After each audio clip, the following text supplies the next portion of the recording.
Bismillahirrahmanirrahim. Rulings regarding prayer. Dress Code, Part 1. One of the obligatory rules of prayer is observing a dress code while performing the prayer.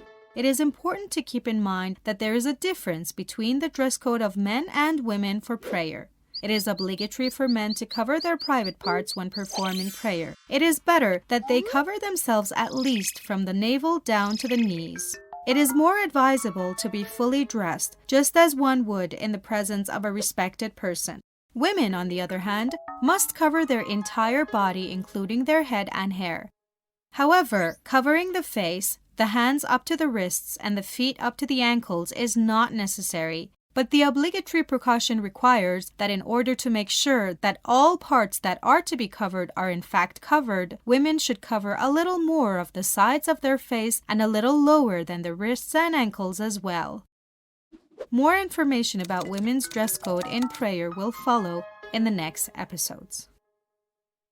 Institute for compiling and publishing the works of Ayatollah Makarem Shirazi.